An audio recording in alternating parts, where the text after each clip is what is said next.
എന്താ? എന്തു പറ്റി? പേടിച്ചിരിക്കുക. അകലെ നിന്ന് ഒരു സിംഹത്തിന്റെ അലർച്ചയായിട്ട് പേടിച്ചു. സിംഹമാണോ അകലെ നിന്നത്? ഇനി കടിയനാണോ ആവോ, ആർക്കറിയാം. ഇതുവരെ പോയില്ലേ? ഇല്ല, പേടിച്ചിരിക്കുക. സിംഹം. ആ സിംഹം പിന്നെ അലറിയോ? ഇല്ല, ആദ്യം അലറിയതിന്റെ പേടി മാറാഞ്ഞിട്ടാ. ഇതൊരു നീണ്ട പേടിയാണല്ലോ. പേടി എന്ന് പറയാ.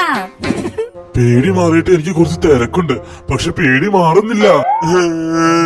അത്രയുള്ളോ? പേടി മാറാൻ ശാന്തമായ ഒരു സ്ഥലത്ത് 5 മിനിറ്റ് ഇരുന്നാ മതി. സത്യത്തിൽ 5 മിനിറ്റിൽ കൂടുതൽ പേടിക്കുന്നത് മോശമാ. 5 മിനിറ്റ് വരെ മോശമില്ലാതെ പേടിക്കാം അല്ലേ? ഞാൻ ഒരു ഗുഹ കാണിക്കാം. അതിൽ 5 മിനിറ്റ് മിണ്ടാതിരുന്നോ, എല്ലാ പേടിയും മാറും. അതാ ഗുഹ. ആദ്യം അതിൽ ആരും താമസമില്ലെന്ന് ഉറപ്പ് വരുത്തണം. ശരു. വരുത്താം. ആരുമില്ല. എങ്കിൽ താൻ പോയി ഇരി.